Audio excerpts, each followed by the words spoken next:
How to buy used mobile, try it again.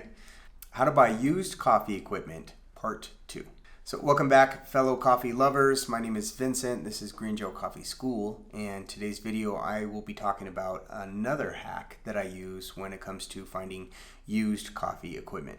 Now, if you are new to my channel, I help people start mobile coffee businesses, and we do it through eBooks and courses and consultations. We do classes both in person as well as online. I'll put a link in the comments below. So in today's video, we're going to be talking about how to find used coffee equipment, but I do want to cover, just like in the last video, I want to make sure that we cover that used coffee equipment, or any used equipment for that matter, comes with an inherent risk. There can be just a simple risk that the equipment's broken and you're in the hole on the money. There can be the risk that the equipment is faulty and there might be a potential safety risk involved with that, fire hazard or an electrical issue, or the equipment itself may not be what you thought it would be. There's no returning it once you buy it used from someone. So, those are the big risks to kind of consider when you're purchasing used, and I would just advise you to proceed at your own caution, at your own discretion. But if you are still interested in purchasing used equipment,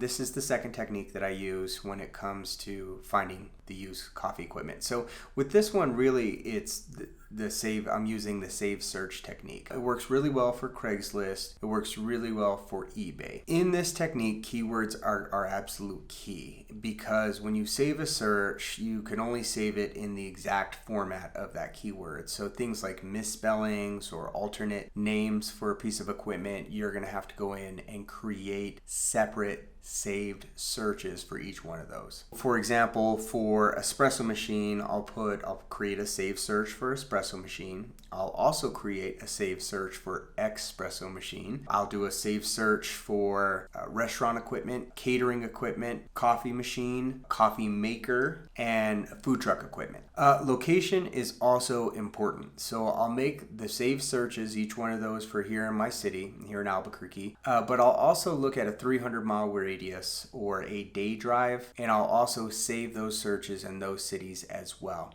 Now here in Albuquerque, Southwest City, we can drive a little further than you good folks in the East Coast within a few hours. So I would save that search here in Albuquerque. I would do one in Santa Fe. I would do one in Denver. I would do one in Amarillo, and Phoenix, Tucson, El Paso, wherever I can get to in roughly a day's trip. Then basically, if something pops up and it clears all your red flags, you can drive out, check out the piece of equipment, either load it and go, or you can stay and play, have lunch, and check out the city and then head back. And so I call this technique the trapping technique, really, because it's like someone's walking into your trap. You set up those save searches, and then whenever someone posts something within that category, you get notified automatically. Now, this works really well for Craigslist. It works pretty good for eBay, but for some reason Facebook Market, they used to have this feature, but they took it off. I don't know if they're just trying to collect more clicks or what, but they did take that one off. So this one's really a good one for eBay and Craigslist. Okay, folks, and that is it for technique number 2. We're going to make this one short and sweet, because technique number 3, we're going to dive a lot more into it. So check that out. It's the third part in this series of how to buy used coffee equipment. Thanks so much for tuning in.